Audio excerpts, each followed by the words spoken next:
भारत माता की। श्री कृष्ण पाद युगलम सिरसारमा यत्नां विकश्रुतिगणो विरोधमेति यध्यान योग निरताश्रदा प्रभन्ति केशेन्द्र वन्द्यमनिशं मनसा विराज।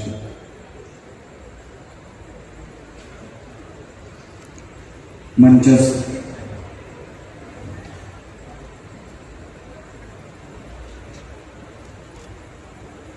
भारतवर्ष की अनादि वैदिक सनातन संस्कृति की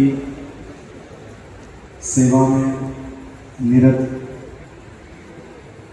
माननीय सर संचालक महोदय श्री मोहन राव भागवत जी, समस्त संत महात्मा विद्वज्जन,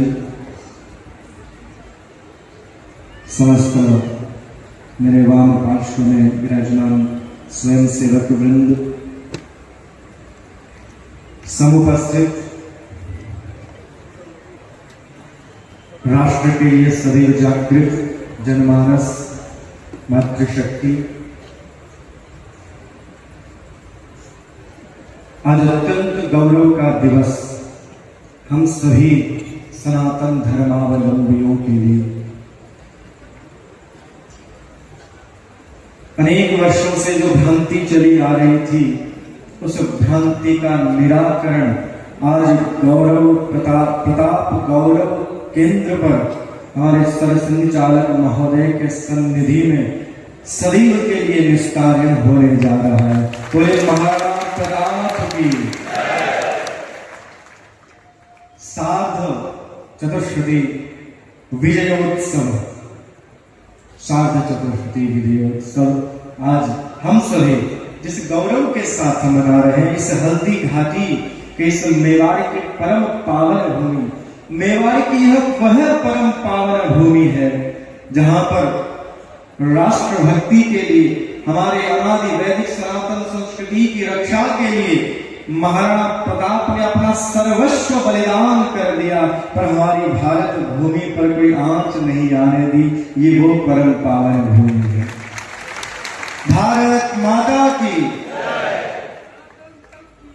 और ये मेवाड़ की परम पावन भूमि में मोहन राव भागवत जी से संकेत करना चाहूंगा कि ये मेवाड़ की परम पावन भूमि शौर्य की तो है ही, इसमें कोई संदेह नहीं।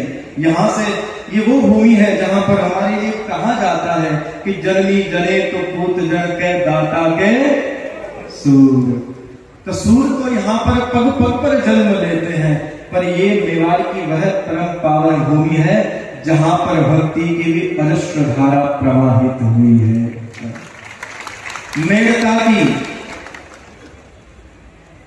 की वह राजकुमारी जब मेवाड़ की इस परम पावन भूमि पर कुल वधू बनकर आती है, तो भगवान श्री कृष्ण भी स्वयं उन्हें दर्शन देने के लिए लालायित हो जाते हैं। ये वह मेवाड़ की परम पावन भूमि है।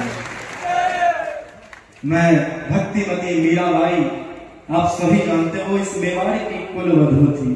तो ये भक्ति की भी परम पावन भूमि और शौर्य की भी परम पावन भूमि है। इस परम पावन भूमि पर आज 450 वर्ष विधर्मियों को परास्त किए हुए हमारे महाराणा प्रताप ने जो विजय प्राप्त की थी, उसके 450 वर्ष होने जा रहे हैं।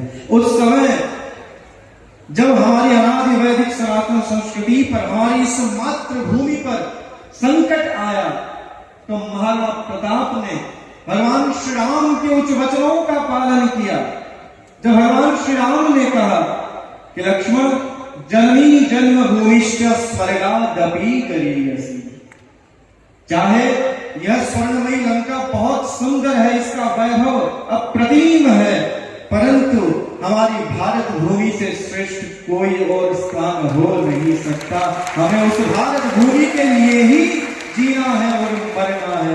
वंदे नितराम भारत वसुधाम, वंदे नितराम भारत वसुधाम। और जब 450 वर्ष पश्चात, जैसे 450 वर्ष पूर्व महाराणा प्रताप ने उस समय संस्कृति की रक्षा के लिए अपना सर्वस्व बलिदान किया। ठीक 350 वर्ष के बाद, आज से 100 वर्ष पूर्व फिर से इस भारत भूमि पर विधर्मियों का, विदेशी आक्रांताओं का आक्रमण था। हमारी सनातन संस्कृति को समाप्त करने का कुत्सित प्रयास किया जा रहा था। तब फिर से एक महाराणा प्रताप जैसी चेतना जागृत हुई, जिसे राष्ट्रीय स्वयंसेवक संघ कहा जाता है। नमस्ते सदा वत्सले, नमस्ते सदा वत्सले। ये वो फिर से एक जागृति, और आज भी अनवरत 100 वर्षों से राष्ट्रीय स्वयंसेवक संघ हमारे इस राष्ट्र को एकजुट और सुरक्षित किए हुए है। एक एक स्वयंसेवक अपना संपूर्ण जीवन केवल राष्ट्र के लिए समर्पित करता है, इस मातृभूमि के लिए समर्पित करता है। और हमें यह गौरव किसने लौटाया? यह प्रताप गौरव केंद्र की स्थापना हमारे संघ के द्वारा ही हुई। तभी तो हमें पता चला कि हमारे महाराणा प्रताप, जिनके लिए कहा जाता है कि कदाचित वो पराजित हो गए थे, ये मिथ्या भ्रम फैलाया गया था, और उस गौरव को फिर से हमें लौटाने का यदि सत्कार्य किया है तो राष्ट्रीय स्वयंसेवक संघ ने किया है। और ये केवल एकमात्र नहीं, ये केवल एकमात्र नहीं, अनेक ऐसे उदाहरण है जब जब हमें भ्रमित किया गया, हमें ये बताया गया कि हमारी संस्कृति, हमारे लोग, तब राष्ट्रीय स्वयंसेवक ने, चाहे वो भगवान श्री राघवेंद्र सरकार की जन्मभूमि पर उनका विराजमान होना हो, अथवा हमारे राष्ट्र का, भारतवर्ष का गौरव, हमारा मुकुटमणि कश्मीर हमें फिर से प्राप्त होना हो, इसमें कहीं ना कहीं संपूर्ण योगदान हमारे राष्ट्रीय स्वयंसेवक संघ का है। जय श्री राम, जय श्री राम। ये वो परम पावन भूमि है जिसका कण कण चंदन है। इस मिट्टी से तिलक करो, ये मिट्टी है बलिदान की। चंदन है इस देश की माटी, तपोभूमि हर ग्राम है। चंदन है इस देश की माटी। आज यहाँ पर अवस्थित एक एक राष्ट्रभक्त की वाणी से यह ध्वनि गुंजायमान होनी चाहिए। उन राष्ट्र के शत्रुओं को, उन विधर्मियों को ये ज्ञात होना चाहिए कि भारत का प्रत्येक जीव न जाति धर्म में बटा है, न वर्ग में, न वर्ण में बटा है। प्रत्येक हिंदू एक है, प्रत्येक हिंदू है। चाहे जाति धर्म अनेक है, फिर भी हिंदू, फिर भी हिंदू, क्योंकि हमारा ध्येय, हमारा यह जीवन जीने की हमारी जो प्रक्रिया है वह स्वयं के लिए नहीं होती। हमारा प्रत्येक क्षण हमारा इस राष्ट्र के लिए होता है, इस राष्ट्र के लिए होता है। इसलिए चंदन है इस देश की माटी। सभी गाएंगे मेरे साथ में। ये राष्ट्र का उद्घोष है और यह प्रत्येक जनमानस में सदैव आंदोलित होना चाहिए। चंदन है इस देश की माटी, तपोभूमि हर ग्राम है। हर बाला देवी की प्रतिमा, बच्चा बच्चा राम है, बच्चा बच्चा राम है। बोलो राम, बोलो राम, बोलो राम, राम राम। बोलो राम, बोलो राम, बोलो राम, राम राम। जय श्री राम, जय श्री राम। भारत माता की वंदे मातरम। आज हम सभी का परम सौभाग्य कि हमें 450 वर्ष बाद भी यह गाथा गाने को प्राप्त हो रही। ध्यान रखिएगा, गाथाएं या तो भगवान की गाई जाती है या भक्तों की गाई जाती है। और महाराणा प्रताप जैसा राष्ट्रभक्त कभी हुआ है ना कभी होगा। वीर शिरोमणि बोले महाराणा प्रताप की। और आज हमारे मध्य में जो अवस्थित है, ये आज इस राष्ट्रभक्ति की चेतना के वो ऊर्जा स्रोत है श्रीमान मोहन राव भागवत जी। मैं इनसे व्यक्ति से मेरी बाल्यावस्था से परिचित हूँ। आपका अनेक बार श्रीरंबारकाचार्य पीठ में आगमन होता है। मैं आपसे आपके विषय में ये भी कहूंगा कि हम सबको ध्यान से सुनिएगा, हम सबको भगवत भक्ति करने के उपरांत जन्म जन्मांतर तक युग युगांतर तक हम साधना करते हैं, तब कहीं जाकर हम भगवत भक्तों को भागवत कहा जाता है।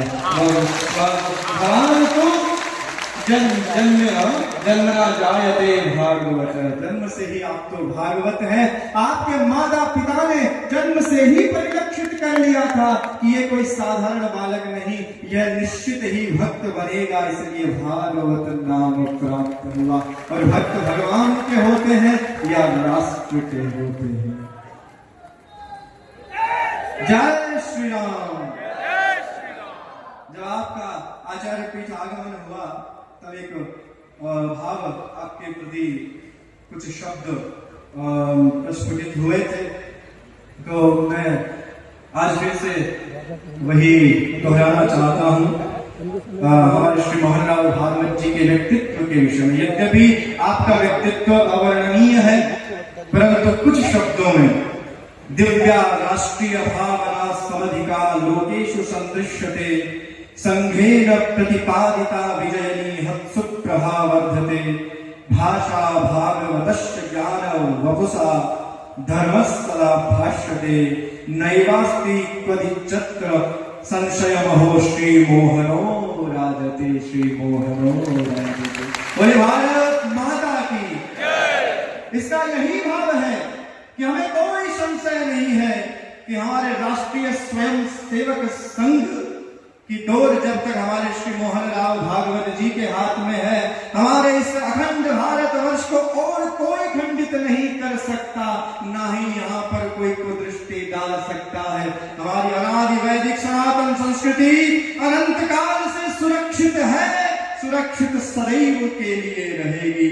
बोलिए सत्य सनातन धर्म की, सत्य सनातन धर्म की, भारत माता की।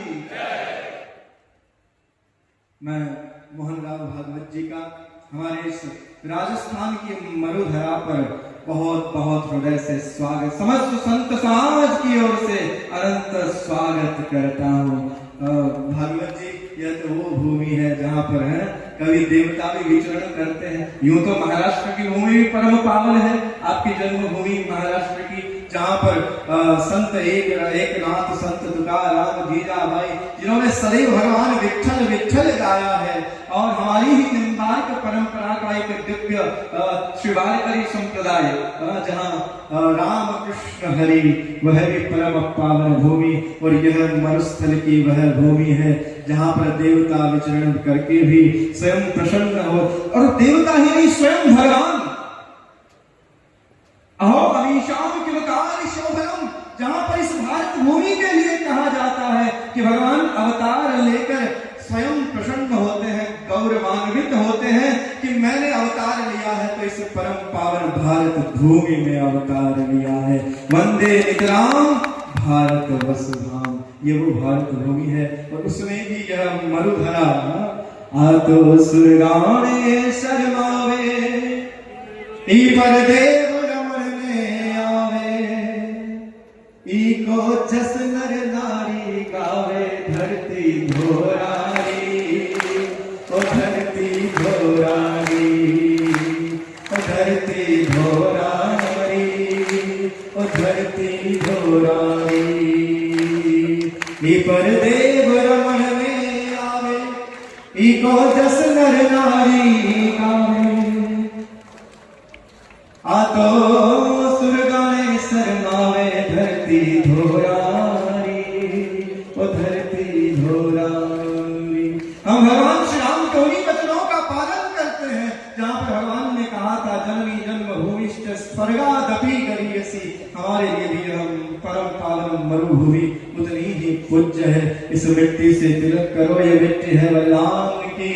अब आज इस प्रताप गौरव इंद्र पर। हम सभी को एक संकल्प करना है कि चाहे कितना भी प्रयास किया जाए कुत्सित हमें भ्रमित करने का, कि हमारे इतिहास के साथ जितना भी अपराध पाप किया है विधर्मियों ने, उसे हमें कभी भी अपने हृदय में स्थान नहीं देना है और हमें सदैव जागृत रहना है, सदैव सचेत रहना है। आज वर्तमान समय में अनेक ऐसे व्यक्ति हैं जो हमारे समाज, हमारी एकता को विभाजित करने का प्रयास कर रहे हैं। हमारी एकता को है, हमें जाति धर्म वर्ण समुदाय में नहीं बचना है। हमें अपने स्वार्थ को कभी भी प्रथम नहीं, हमारे लिए राष्ट्र ही प्रथम होना चाहिए। हाँ, राष्ट्र ही। आजकल कुछ पंख से जो मैं भगवत जी से कहूंगा, जैसे कि आज एक पंख यानी कीचड़, और उस कीचड़ से पंख, जो निर्मल पंख होता है, निर्मल पंख से सदैव पंकज का जन्म होता है। निर्मल पंख से पंकज का जन्म होता है, और जो मल युक्त पंख होता है उससे केवल कोकरोचों का ही जन्म होता है। ध्यान रखिएगा, ये हमें निश्चित करना है कि हमें निर्मल पंख से प्रस्फुटित हुए उस पंकज की ओर जाना है, अथवा मल में सने हुए उस कोकरोच को हमें प्राथमिकता देनी है। ये ध्यान रखना होगा। भारत माता की, क्योंकि उस निर्मल पंकज के दंड में संघ जैसे धर्म दंड का अवलंब है, इसलिए वह पंकज श्रेष्ठ है, वह पंकज श्रेष्ठ है। हाँ, अधिक कुछ कहने की आवश्यकता नहीं। आप सभी हमारे माननीय शिक्षण संघ चालक महोदय श्री मोहन राव भागवत जी के दिव्य सुवचनों को, आशीर्वचनों को श्रवण करने के लिए यहाँ पर लालायित है। मैंने अधिक समय ले लिया मुझे लगता है, तो इसलिए मैं अपनी इस वाणी को यहीं पर विराम देते हुए, और हम सभी को सदैव गर्व होना चाहिए कि हम उस अनादि वैदिक सनातन संस्कृति से आते हैं जिसमें सारे संसार के कल्याण के लिए उद्घोष किया है। अयम निजः परो वेति गणना लघु चेतसाम उदार चरितानाम तु वसुधैव कुटुम्बकम सर्वे भवन्तु सुखिनः सर्वे सन्तु निरामया सर्वे भद्राणि पश्यन्तु मा कश्चित् दुःख भाग् भवेत्। ये हमारी संस्कृति रही है। हम आज भी संपूर्ण संसार के कल्याण के लिए सदैव तत्पर है। जिस दिन भारत की शरण में सारा विश्व आ जाएगा, इस विश्व में केवल शांति ही शांति और प्रेम ही प्रेम होगा। और जब तक ये संसार, ये दूसरे राष्ट्र इन विधर्मियों के पड़ोसियों के समीप जाते रहेंगे, तब तक ऐसा ही संघर्ष होता रहेगा, ऐसा ही संघर्ष होता रहेगा। बोले सत्य सनातन